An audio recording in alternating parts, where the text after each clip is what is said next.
പ്രണയത്തിന്റെ പ്രാണൻ പിഴിഞ്ഞെടുത്ത് ബേഗട രാഗത്തിൽ തുടങ്ങുന്ന ഒരു രാഗമാലിക നമുക്ക് വേണ്ടി ദക്ഷിണാമൂർത്തി സ്വാമി ഒരുക്കി തന്നിട്ടുണ്ട് ഒരു സിനിമയിൽ.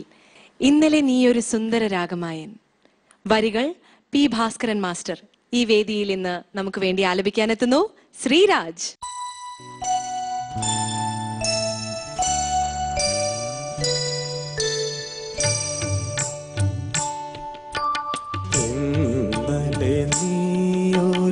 സുന്ദര രാഗമായൻ പൊന്നോട കുഴലിൽ വന്നൊളിച്ചിരുന്നു.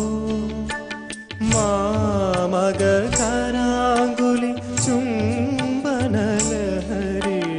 പ്രേമ സംഗീതമായി നീ പുറത്തു വന്നു. ഇന്നലെ നീയൊരു സുന്ദര രാഗമായൻ പൊന്നോട കുഴലിൽ വന്നൊളിച്ചിരുന്നു.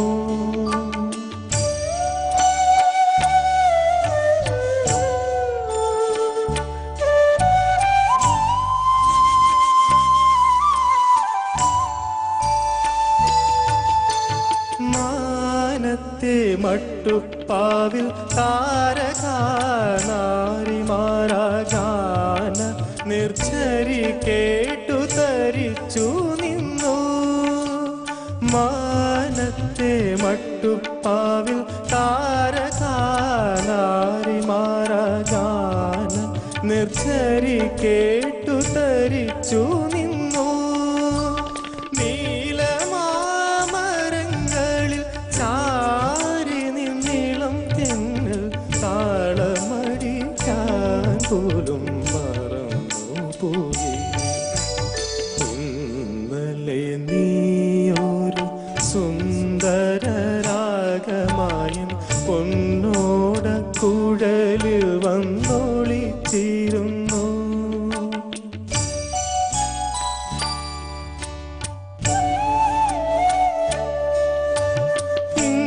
ഇന്നലെയൊരു നവവാസര സ്വപ്നമാനി മനോമുകുരത്തിൽ വീരുന്നു വന്നു.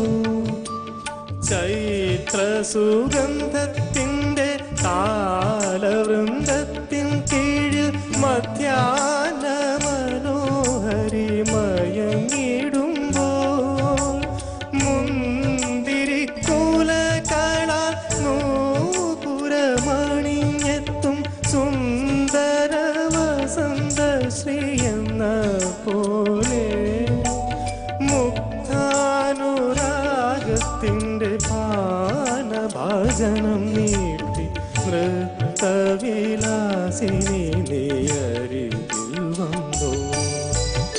ഇന്നലെ നീയൊരു സുന്ദര രാഗമായൻ പൊന്നോട കുഴലിൽ വന്നൊളിച്ചിരുന്നു.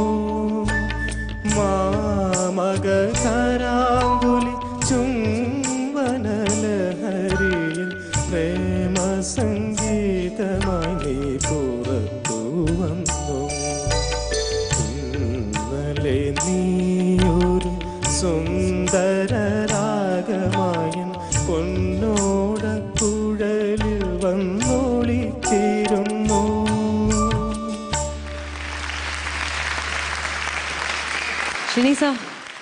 നന്നായി പാടി Sreeraj. It's not that effort ഉണ്ടായിരുന്നു. ഒറിജിനലിൻ്റെ സ്പിരിറ്റ് ക്യാപ്ചർ ചെയ്തിട്ടില്ല. അതായത് ആ പാട്ട് ഇങ്ങനെ പഠിക്കാൻ നോക്കി എന്നുള്ളത് അല്ലാതെ you have not gone in to the song. Either it should be ഒരുപാട് കർണാട്ടിക് ആവണം, അല്ലെങ്കിൽ ഒരു ലൈറ്റ് ഫ്ലേവർ ഓടുകൂടി കർണാട്ടിക് എങ്കിലും ആവണം. അത് രണ്ടും ആയിട്ടില്ല. അപ്പോൾ so it was somewhere in between. You trying to be something. അങ്ങനെ ഒരു ഫീലായിരുന്നു. Overall it's little flat in shruti, little flat in expression. But ശ്രീരാജിൻ്റെ ഇന്ന് ഒരുപാട് എക്സ്പെക്റ്റേഷൻസ് ഉണ്ട്. ഇത് മോശമായില്ലെന്ന് ഒരിക്കലും ഞാൻ പറയില്ല. വളരെ നന്നായിട്ട് തന്നെ പാടി. ബട്ട് ശ്രീരാജിൻ്റെ സ്റ്റാൻഡേർഡ് വെച്ച് നോക്കുമ്പോൾ മേ ബി ഞങ്ങളുടെ എക്സ്പെക്റ്റേഷൻസ് കൂടിക്കൊണ്ട് വരുമായിരിക്കും. സോ അത്ര എത്തിയില്ല.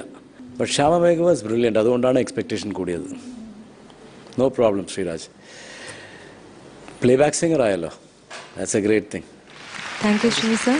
സുജാത ചേച്ചി. ഒന്ന് തോന്നുന്നത് ശ്രീരാജിന്റെ വോയിസ് കൾച്ചറിന് ഈ പാട്ട് സൂട്ട് ചെയ്യോ എന്നുള്ളതാണ് എനിക്ക് ഒരു പ്രധാന സംശയം തോന്നിയത്. കാരണം ഞാൻ ശ്രീരാജിന്റെ വോയിസ് ഇത്ര നാളും ഉദ്ദേശിച്ച പോലെയല്ല ഇന്നത്തെ വോയിസ് പ്രൊഡക്ഷൻ വന്നത്, വേറെ എന്തോ ഒരു ഡിഫറെൻ്റ് ആയിട്ടാണ് വന്നത്. അപ്പം അതും ഈ പാട്ടും കൂടെ കുറച്ചൊരു നോൺ സിങ്ക് ഉണ്ടായിരുന്നു. പിന്നെ ശ്രുതി ഒരുപാട് ഫ്ലാറ്റായിരുന്നു മോനെ. ത്രൂ ഔട്ട് ദ സോങ് ഇങ്ങനെ നിൽക്കുന്നുണ്ടായിരുന്നു താഴെ. അതെന്തുകൊണ്ടാണെന്നാണ്. മേലെ ഓക്കെ, മുന്തിരിക്കുലകളോടെയൊക്കെ മേലെ എത്തുമ്പോൾ കുറച്ച് ഡിഫിക്കൽട്ടായിരിക്കും ചേരാൻ. പക്ഷേ ത്രൂ ഔട്ട് ഇന്നലെ നീ ഒരു പിന്നെ താഴെ പുറത്ത് വന്നു താഴെ പാടുമ്പോൾ സ്റ്റഡി ആയിരുന്നില്ല. അപ്പോൾ ഇതുപോലെ മോൻ പാടാൻ പറ്റും എന്ന് എനിക്കറിയാം. But you didn't do your best. Definitely ഇനിയും പാടണം. ആ മധ്യാഹ്ന മനോഹരി ആ സ്ഥലമൊക്കെ അത് അറിയാം. ഇന്നലെ പുറത്ത് വന്നു തരിച്ചു നിന്നു മധ്യാഹ്ന മനോഹരി പാനഭാജനം എല്ലാം ഇങ്ങനെ കുറേ സ്ഥലങ്ങളുണ്ടായിരുന്നു. Sreeraj each performance should be good. ശ്രീരാജിന് ഞങ്ങളൊരു മാർക്ക് ഇട്ടിട്ടുണ്ട് മനസ്സിൽ, അന്ന് താഴരുത്. താങ്ക് യു ചേച്ചി. ശരത് സർ, ഇങ്ങനെയുള്ള പാട്ടുകൾ എടുക്കുമ്പോൾ നമ്മൾ അതെന്താ പറയണ്ടേ, ഏത് അർദ്ധരാത്രിക്ക് വിളിച്ചപ്പോൾ ഏത് ലൈൻ പാടാൻ പറഞ്ഞാലും പാടാൻ പറ്റുന്ന ഒരു അവസ്ഥയാകുമ്പോൾ മാത്രമേ വെളിയിൽ പാടാവൂ. ഇല്ലെന്നുണ്ടെങ്കിൽ അതിന് സോൾ ഇല്ലാണ്ടായിരിക്കും പാട്ട്. വെറുതെ പാട്ടുണ്ടായിട്ട് എന്താ കാര്യം? ഭയങ്കര ക്ലാസിക്കലും അല്ല, എന്നാൽ വലിയ ലൈറ്റും അല്ല ഈ പാട്ട്. ഇതിന് രണ്ടിൻ്റെ ഇടയിൽ എവിടെയാണ്? അതൊന്നും മോനും മനസ്സിലായില്ലെങ്കിൽ ഇപ്പം തന്നെ അതിൻ്റെ ഫസ്റ്റ് ചരണം എന്താണ്? ചുമ്മാ ഒരു ലൈൻ ചുമ്മാ പാടിക്കേ. മാനത്തെ മട്ടു, അതേ ഉള്ളു. മാനത്തെ മട്ടു അതും അല്ല. അപ്പം ഇതിൻ്റെ രണ്ടിൻ്റെ ഇടയിൽ മാനത്തെ മട്ടു അതും അല്ല. മാനത്തെ മട്ടുപ്പാവിൽ താരനാരി എന്തൊക്കെ പാടുമ്പോൾ നമ്മൾ ഒന്നാമത് ഉള്ളി തട്ടുന്നില്ല മോൻ പാടുന്നത്.